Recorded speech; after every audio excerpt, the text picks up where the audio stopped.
pagi semuanya. Kita akan belajar menyusun RPP yang baik. Dan tentunya kita harus tahu untuk apa sih RPP itu dan apa fungsi dari RPP itu. Oke, silakan Mbak Desi. Sebagai acuan atau pedoman pelaksanaan pembelajaran di kelas. Menurut saya RPP itu urutan-urutan pembelajaran yang akan disampaikan oleh guru, seperti itu. Ya, jadi RPP ini merupakan pedoman atau proyeksi yang akan kita gunakan untuk menentukan apa yang akan kita lakukan dalam pembelajaran dan juga untuk menentukan apa? Hasil. Benar, bagus sekali. Kita lanjutkan, apa fungsi dari RPP bagi seorang guru? Oke, Mas Dian. Ya, menurut saya fungsi RPP itu mengatur kegiatan guru sehingga guru tidak menyimpang dari apa yang telah direncanakan. Bagus sekali. Agar guru itu bisa melaksanakan sesuai dengan yang direncanakan, ya. Kemudian pembelajaran bisa lebih efektif dan efisien. Pada pertemuan kita hari ini tentunya memiliki tujuan-tujuan.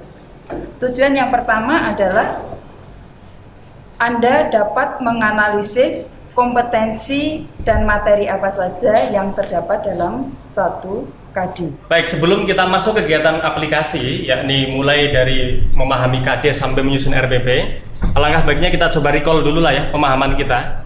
Sebetulnya apa saja sih komponen yang harus ada dalam sebuah RPP? Siapa yang mau ngomong? Oke, Mas Rudi silahkan. Sepengetahuan saya untuk komponen RPP ada identitas RPP, kemudian kompetensi inti, kompetensi dasar, kemudian ada indikator, terus langkah-langkah pembelajaran, sumber dan media pembelajaran, serta nanti terakhir di penilaian. Sedangkan saat menyusun skenario pembelajaran, ya kalau kita mengikuti pada kurikulum 2013, bagaimana sebaiknya skenario pembelajaran itu dirancang? Siapa yang menjawab?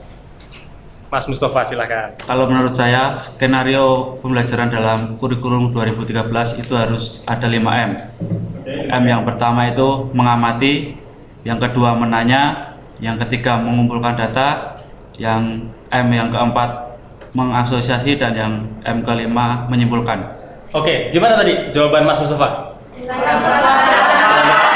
Harusnya mengumpulkan informasi bisa dalam bentuk mencoba atau mengeksperimenkan, lalu mengasosiasi, dan yang terakhir adalah mengkomunikasikan.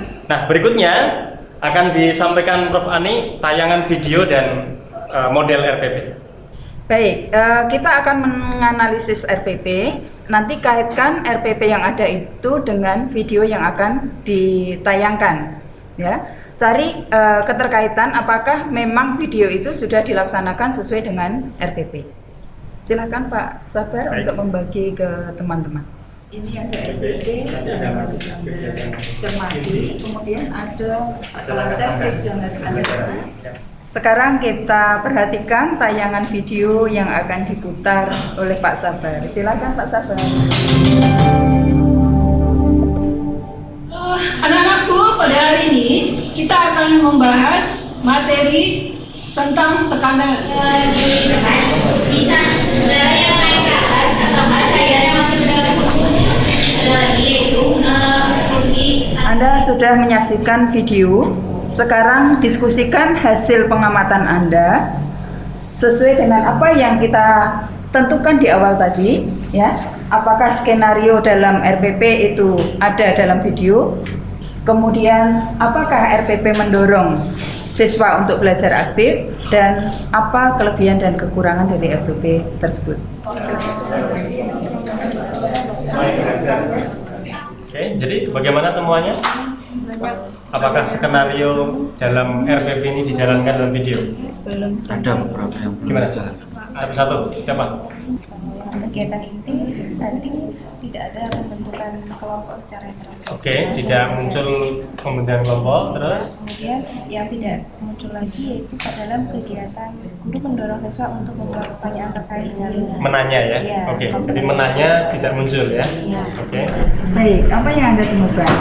Kelebihannya siswa melakukan kegiatan dalam merancang peredaran darah dan pompa hidrolik. Dan guru pun membimbing dalam proses pelaksanaan percobaannya.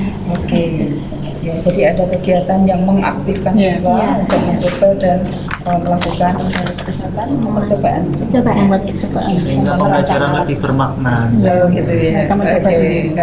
Sekarang kita masuk pada kegiatan 1 yaitu memahami KD, dan perhatikan pasangan KD yang juga ada dalam LKP 1, dan Anda bisa mengamati pasangan KD apa saja ya. Lalu nanti Anda akan mencoba menganalisis KD tersebut, kemampuan dan materi apa saja yang terkandung pada KD. Tiap kelompok menganalisis KD yang berbeda. Kelompok 1, 2, 3, 4, 5 masing-masing mendapatkan 1 KD berurutan. Bisa dipahami ya tugasnya ya. Kalian menentukan kemampuan yang harus muncul setelah siswa mempelajari KD itu. Ya. KI 4-nya, 4.2 itu menyusun tabel hasil observasi terhadap benda atau makhluk hidup dan tak hidup. Untuk materinya tadi sama. Materi sama, tetapi kemampuannya ada 2. Ya, setelah tadi kita mencoba memahami isi KD dengan menelaah kemampuan apa saja dan materi apa saja yang terdapat dalam sebuah KD, tibalah saatnya kita sekarang merumuskan indikator yang tepat. Bagaimana? Masih ada yang ingat indikator yang baik harus seperti apa? Oke, baik. Ya, untuk indikator yang baik itu harus menggunakan kata kerja operasional yang dapat diukur, dapat diamati atau diobservasi. Oke, baik. Berikutnya saya akan bagikan LKP 2, yakni lembar kerja peserta untuk menyusun indikator pembelajaran.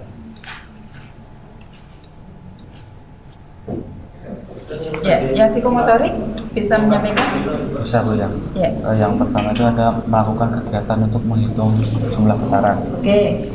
Yang kedua itu ada melakukan kegiatan untuk menentukan membedakan gelombang transversal dan gelombang longitudinal. Ada 2 kegiatan yang akan dilakukan oleh siswa. Yang pertama menentukan jumlah getaran, yang kedua mengamati perbedaan gelombang transversal dan longitudinal. Oke. Sejauh ini kita sudah berhasil mencoba untuk menelaah kemampuan dan materi yang ada dalam sebuah KD, kemudian menggunakannya untuk menyusun atau merumuskan indikator pembelajaran, betul? Dan akhirnya tadi kita berhasil mengidentifikasi kira-kira kegiatan belajarnya apa, betul ya? Nah, sekarang di setiap kelompok hasil itu coba kita share ke kelompok lain. Lalu kelompok lain mendengarkan presentasi dari kelompok yang berkunjung ke tempat Anda, kemudian memberikan saran dan masukan. Bisa ditangkap tugasnya? Lalu siapa yang presentasi dari tiap kelompok? Coba sekarang permainannya begini ya, tangannya diputar-putarkan seperti ini, menunjuk ke atas. Nanti begitu saya bilang tunjuk gitu ya, tunjuk satu teman di antara anggota kelompok. Kelompok kami membahas tentang KD 3.2, yakni tentang mengidentifikasi ciri hidup dan tak hidup dari benda-benda dan makhluk hidup yang ada di lingkungan sekitar. Nah, dari KD ini kami merumuskan kemampuan yakni mengidentifikasi benda hidup dan tak hidup. Untuk observasi tadi ruang lingkupnya ditentukan atau tidak, dibatasi atau tidak? Ya, itu observasinya di lingkungan sekolah terhadap makhluk hidup, baik itu tumbuhan, hewan, batu, lingkungan, dan sebagainya. Baik, setelah kita kembali ke kelompok masing-masing, silahkan yang tadi presentasi di kelompok lain menyampaikan hasil masukan dari kelompok lain kepada teman-teman kelompoknya. Silahkan. Jadi masukan untuk LKP 1 dari kelompok 2 itu pada tabel kemampuan ini ditambah melakukan pengusutan. Sebelum tadi Anda sudah menyusun LK1, LKP 2, kemudian sudah didiskusikan kegiatan mana yang akan dilakukan. Ketika dalam satu kelompok ini terdiri atas beberapa kegiatan, silahkan Anda berbagi. Pastikan setiap kelompok bisa membuat skenario kegiatan pembelajaran. Paham? Oke. Pertemuan pertama kita nggak sama konsep verifikasi mikroskop. Yang pertama Jadi kita fokus pada yang penggunaan pendekatan 5M ya. Kita coba. Sebenarnya itu dulu ada tulisan mengamatinya apa? Dan itu langsung ke situ yang kita kerjakan. Oke, sudah selesai semua ya membuat skenarionya. Nah sekarang begini, agar kita mendapat masukan dari orang lain dalam satu kelompok saja, tolong tukarkan hasil pekerjaan Anda, diputar 2 kali. Coba beri oret-oretan, ya, beri masukan. Gimana? Ada yang masukan? Ada yang masukan? Oke, silakan. Punya ini siapa nih? Ini punya saya. Oke, ya. Untuk bagian mengumpulkan data ini masih terdapat tulisan LKPD. LKPD-nya itu belum jelas judulnya apa. Di situ yang saya maksudkan adalah LKPD tentang besaran turunan. Jadi kalau menyusun menyusun skenario, ketika menyusun LKPD harus clear. LKPD tentang apa atau judulnya apa. Jadi begini, jangan setiap skenario itu generik bisa dipakai untuk semua kegiatan belajar. Oke, sejauh ini kita sudah berhasil menurunkan indikator dari sebuah KD, bahkan ujungnya sudah menyusun skenario untuk tiap kegiatan pembelajaran yang relevan dengan tiap indikatornya. Nah, sekarang saatnya bagi kita untuk menuangkan seluruh yang sudah kita buat dari tadi sampai sekarang dalam sebuah kerangka RPP. Maka waktunya sekarang Anda boleh buka laptop, Anda kemudian menyelesaikan ya, mengkoleksi apa yang sudah Anda buat tadi, dituangkan di dalam RPP.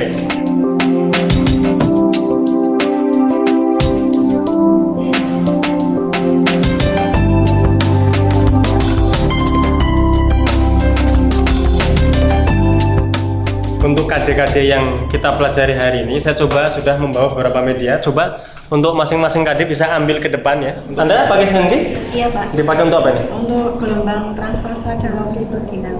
Oke, untuk menunjukkan perbedaan gelombang transversal dan longitudinal. Gimana cara menggunakannya? Coba dibantu temannya. Ini gelombang longitudinal karena ada 8 tahun perenggangan, terus geraknya itu maju mundur, kemudian arah pertamanya itu sejajar atau searah. Dengan arah seramanya. Oke, sekarang saatnya masing-masing Anda mengkompilasi hasil kerjanya menjadi satu, sehingga nanti menjadi satu RPP yang utuh. Silakan dikompilasi. Ya ini sudah selesai saya kopikan. Oke, sudah selesai semua ya menyusun RPP-nya ya? Luar biasa. Nah sekarang walaupun Anda sebetulnya sudah berusaha untuk menampilkan yang terbaik, tetap saja mungkin masih ada yang perlu diperbaiki. Maka masing-masing kelompok presentasikan RPP yang sudah dibuat di kelompok masing-masing, lalu kelompok lain memberi masukan atas apa yang sudah dipresentasikan. Untuk langkah pembelajaran pada kegiatan ini, kita akan melakukan pengukuran dengan menggunakan jangka sorong dan mikrometer skru. Kita menggunakan cincin untuk kegiatan pendahuluannya. Di sini peserta didik diminta untuk mencoba mengukur diameter cincin. Setelah itu, mengamati slide PowerPoint tentang cara pengukuran panjang menggunakan jangka sorong dan mikrometer skru. Itu kegiatan yang mengamati yang akan dilakukan oleh siswa. Apakah tes merupakan pilihan ganda atau uraian? Ini tadi untuk jenis tes tulisnya itu dibuat tes tulis dengan soal 20 pilihan ganda dan 5 uraian seperti itu. Ya nanti saya disebutkan. Oke lah. Alhamdulillah ya, kita sudah sampai di ujung dari workshop RPP kita. Apakah tujuan dari sesi workshop kita ini sudah tercapai? Yakni menyusun RPP atau rencana pelaksanaan pembelajaran berdasarkan KD dan indikator yang dikembangkan. Ya, mudah-mudahan dengan panduan RPP ini peer teaching Anda sudah memenuhi syarat sebagai seorang guru yang profesional. Amin. Dan akhirnya kami berdua mengucapkan terima kasih atas perhatian dari teman-teman sekalian dan mohon maaf kalau banyak kekurangan. Kesalahan. Sama-sama. Assalamualaikum warahmatullahi wabarakatuh. Waalaikumsalam.